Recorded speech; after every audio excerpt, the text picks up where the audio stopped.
السلام عليكم واهلا بيكم في فيلم جديد. بيبدأ فيلم النهاردة مع واحد اسمه مارك، واللي بيخترع جهاز مخصص للأطفال اسمه بابل، وده وظيفته ان هو يكون صديق ليك، واول ما بتلمسه بيعرف عنك كل حاجة، كمان الحاجة اللي بتقوله عليها بيعملها لك. وبتمر سنة على الاختراع ده، وبيكون انتشر مع كل أطفال العالم، وبيكون انتشر بطريقة واسعة جدا إلا مع طفل واحد، وبيكون هو الطفل الوحيد اللي في العالم اللي ما بيكونش معاه بابل، عشان عيلته بتكون فقيرة وان هم ما يقدروش ان هم يشتروا له واحد، وبيكون عارف ان هم معهمش فلوس ان هم يشتروا له واحد، فما بيطلبش منهم. وبعدها بيجي عيد ميلاد بارني، لكن بيقعد لوحده ومحدش بيجيله الحفلة لانه ما عندوش اصدقاء اصلا، وده بيكون بسبب انه ما عندوش بابل، لان بابل هي اللي بتعرف الاصدقاء على بعض. وبعدها ابو بارني بيلاقي ان ابنه زعلان عشان مش معاه بابل زي كل الناس، فبيروح يشتري له واحد. وبيروح ابو بارني وجدته على الشركة، لكن بيلاقوا مشكلة، وانه عشان تشتري واحد لازم تبقى طالبه قبلها ب3 شهور، وكمان بيلاقي ان سعره غالي جدا ومش هيقدر عليه. فبعدها بيلاقي روبوت مكسور وبياخده وبيديه لابنه وبيفرح بيه جدا. وبعدها بيحاول يلمسه عشان يتواصل معاه،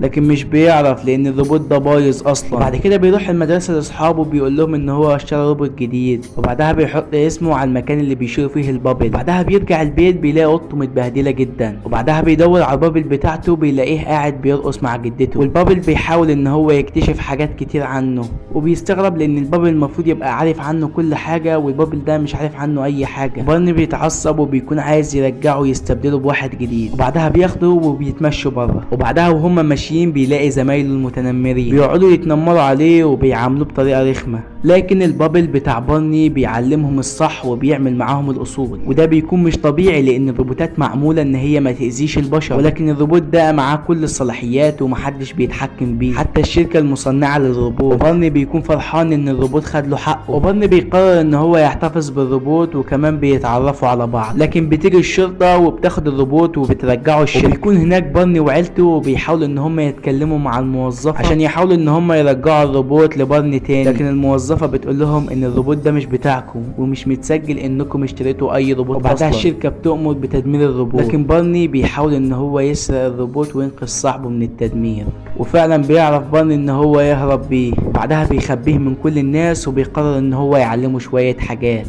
وبعدها بدأ بارني ان هو يعلم رون كل حاجة، ورون ده الاسم اللي سماه بارني، وكتب له على السبورة ازاي تبقى صح، وبدأ يعلمه كل حاجة هو بيحب ايه وهو بيكره ايه، وبدأوا ان هم يبقوا قريبين جدا من بعض، وبقوا متعلقين ببعض شوية، وبقوا صحاب جدا. كده بقى رون افضل صديق، وبقى متميز عن الروبوتات التانية، لانه مش هو عبارة عن رموز وبيانات متحملة من الشركة، لا هو بيتعلم من رون كل حاجة وبقى صاحبه جدا. وفي نفس الوقت بيكون اندرو صاحب شركة الروبوتات بيحتفل ان هو باع 100 مليون نسخة من الروبوت، لكن بينكد عليهم خبر الروبوت بتاع بارني واللي عمله مع الاطفال، بتبلغهم موظفة الشركة ان هم قضوا عليه ودمروه. مرة مارني بيلعب مع رون، الروبوت بيع على بيت زميلته واللي بيكون اسمها سافانا، وبتقول له ايه يا ابن الخدة اللي معاك دي؟ هي اي خدة بتبقى بابل ولا كون لك اصحاب ولا حاجة، والروبوتات بتاعتنا هي اللي بتكون لنا اصحاب. وبعد كده بارني بياخد الروبوت بتاعه وبيروح، والروبوت بيكون زعلان لان هو مش قادر يساعد بارني ومش قادر يلاقي له اصحاب. وتاني يوم بارني بيروح المدرسة وبينزل الروبوت من وراه في المدينة، وبيمسك ميكروفون وبيبدأ يدور على اصحاب لبارني،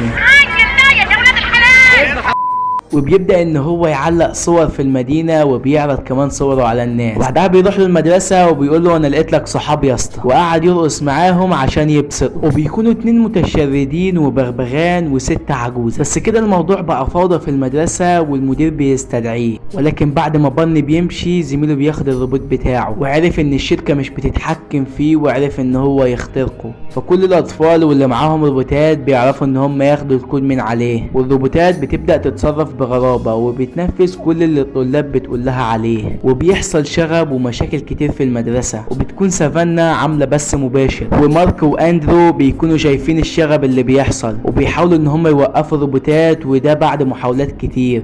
وبيقدروا ان هم يوقفوهم، وبترجع كل الروبوتات لحالتها الطبيعية ما عدا رون. وبعدها المدرسة بتطلب بارني لان كل اللي حصل ده بسبب. وبعدها لما بيرجع البيت بيلاقي الشركة بتدور عليه عشان ياخدوا منه الروبوت، فبيقرر ان هو يروح يعيش في الغابة مع رون. وبيكونوا لوحدهم في الغابة، ورون بينصحه ان هو يرجع البيت، ولكن بارني بيقول له ما اقدرش ارجع البيت لان لو رجعت هياخدوك مني. وبعد كده بطارية رون بتخلص، وبارني بيلاقي نفسه لوحده في الغابة والدنيا ضلمة جدا، وبيفتكر كل افلام الرعب اللي اتفرج عليها في حياته. وبعدها بيظهر فجأة ضوء في الغابة اللي بيكون جاي من الروبوتات التانية عشان اندرو امرهم ان هم يدوروا عليهم.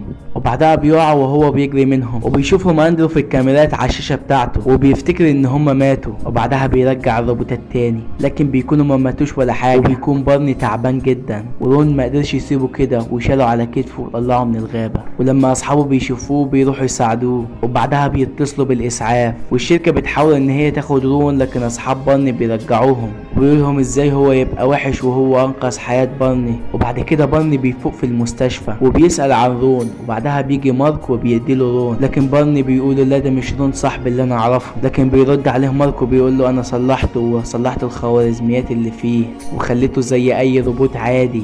لكن بارني بيقول له لا انا عايز رون القديم بتاعي. وبعدها بيحاول مارك ان هو يدخل على سيستم الشركة، وبيلاقي ان اندرو طرده منها، ولكن بيقرروا ان هم يدخلوا الشركة عشان يرجعوا رون زي الاول. وبيروح معاه اهله واصحابه عشان يساعدوه، وبيعرف فعلا ان هو يدخل الشركة، وبيوصل للمكان اللي موجود فيه نظام رون القديم، وبيعرف ان كل الروبوتات بتتجسس على اصحابها، وكمان معظم الاطفال بيكونوا مش سعداء مع الروبوتات بتاعتهم. وبعدها بارني بيرجع نظام رون القديم، وبيطلب منه ان هو ينقل كل بياناته للروبوتات التانية عشان يبقوا كلهم زيه والشركة ما تتحكمش فيهم. بس عشان ده يحصل الروبوت بتاع بارني لازم يموت، لانه هيبعت نفسه لكل الروبوتات، لكن بيفضل سعادة صحابه على سعادته، وبيودع صديقه رون. وبعدها بيرجع مارك الشركة تاني، وكل الروبوتات بقت زي رون، والاطفال فرحانين وبيستمتعوا مع الروبوتات، وبارني بقى عنده اصحاب كتير وبيلعب معاهم وبس. وبينتهي الفيلم على كده. مونتاج حلقة النهارده يوسف احمد، فويس اوفر الحلقة عادل كامل. وما تنسوش تعملوا لنا فولو لو احنا على الفيسبوك، ولو احنا على اليوتيوب نشترك على القناة، ولو عجبك الفيديو ما تنساش تدعمنا بلايك وتفعل زر الجرس عشان كل ما انزل فيلم جديد يوصلك اشعار.